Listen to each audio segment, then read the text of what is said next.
Bakit? Kasi minsan, lumuluwas kami from the bundok, lumuluwas kami sa baryo. Meron pinapalabas na parang ganyan, na parang fellow artista yan, tawag siya. So, natupad ang pagiging at pangarap ko. So, yun ang mga sinasabi ko mo na tinatanong na anong dreams mo, ano yung mga aspirations mo, ano ang na-imagine mo, maging artista. Ilang taong kano napunta ka ng Manila? Mga 15. Bakit ka napunta ng Manila? Kasi gusto ko na mag-adult. Ano course mo na? Ano ako, natatawa ako. Scholar ako ng Malacanang. Ang brother ko used to be a shift ako. Pumunta ako sa PCU. That's why, doon na ako talaga naging hanggang 4th year college ako. Nakatapos Sa Concourse Lobby Bar ng Manila Garden, nakita ko doon. Talagang the real fashion show. Hindi ito parang... Hindi sexy. Okay. Oo, talagang real. For a start, ganun sila. Umalis na ako, pero ito na yung chance ko. Ito na yung chance ko na mag-artista ako. So, pinapakita ko na sa kanya na kailangan na gusto ko. Ang kilos ko mahinhin eh. Hindi kasi ako yung parang, gano'n. May finesse ko magsalita. Pero right then and there, bakit ka na niya? Sinabi lang niya na, she's okay, she's maganda. Sabi ko kay Tito Art, Arturo Zamora, Tito Art, nagustuhan niya. Parang masaya lang. Tapos hindi na ako masyado nagpapasok. Oo, kaya yung sinabi ko na somewhat, maybe, graduate ako, hindi graduate. Kasi Ayan na, nakafocus ka sa showbiz. Paano nabagong buhay mo nun? Nabago because nangarap na ako na soon magugustuhan ko na talaga. I mean, ito na ang magiging career ko and I'm going to earn from this. And makikilala ako at makakatulong ako dun sa naranasan ko na medyo mahirapan dun sa Bicol. Anong reaksyon ng iyong pamilya sa Bicol? I'm proud kasi Dolby ang kasama ko. Di ba? First ito, no? First year. Agad? Dolby agad.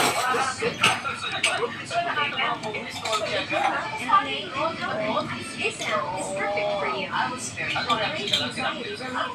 Yeah, yung papa ko na teacher ko sa Bicol, malaki niya na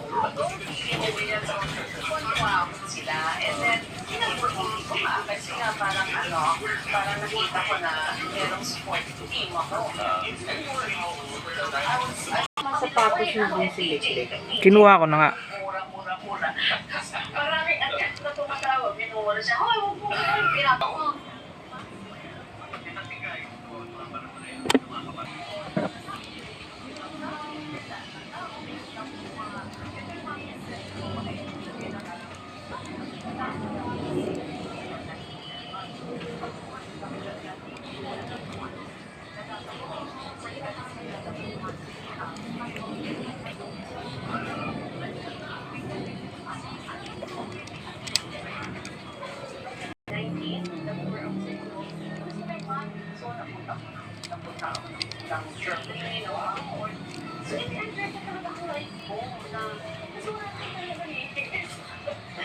Pero sa mga time na yan, mga panahon na yan, puso yung mga track.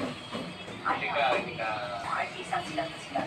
Now, meron siyempre kung may party, pero hindi naman ako pwede na to. Ako siyempre nandun ako. So, wag gagawin sila. Hindi ko alam kung anong kinilig nila. Hindi ko pinili, parang marijuana. Marijuana na basa pa. Pero hindi doon sa craft lang. Hindi pwede sa kanya. Pwede yan. Hindi. Talagang very systematic, very ini-scrutinize mabuti kung anong magpupulot dito, anong magpupulot dito may solve. Dahil mahilig siyang ipakita sa mga bata. Diba may moral lesson? Moral lesson ang ginagawa ng pelikula. So nakita ko sa kanya very dignified. Parang tingin ko sa kanya, ito yung sinasabi nila. Hindi ko niya na, you're so lucky kasi ang nakasama mong skin. Ito ang sinasabi pala nila na kaya pala siya natawag ng king. Dahil nga sa ugali niya, pero generous niya sa mga artista. Ariyo niya. Hindi ka ba na-iglap yan? Hindi ako in love. In a different way ang pag-ilaw sa kanya. Sa akin may FPJ na nakita sa'yo ni Manang-Inday mo, bakit ikaw pala ang sinusulat ko pag nag-uusap kami about movies, exam mo din sa Jordan. Pumasok na sa puso ko yun, na kahit na pwede siyang mahalin, kahit na matagal niya ako pinupuntahan sa bahay, parang nililigawan niya ako, talagang gusto niya ako. Oo. Pero kaya ko talagang itutunan sa iyo. Hindi ako pwede makasakit ng tao, na lalo na nag-care sa akin at you are only from now on, sakit na tayo gusto lang. Kaya yun ang picture na.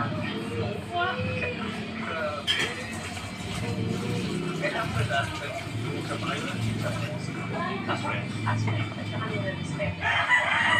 Sa process, medyo si Madam Inday, kataedad na siya, siya mismo ang tumawag sa akin na sa grupo namin na balik sa mahal. Sabi ko talaga, Madam Inday, kasi sabi ko, alam ko kung ano ginawa ko sa akin. Diba, ang saya. Kaya marami siyang alam, baka may nagtatanong lang siya na may involvement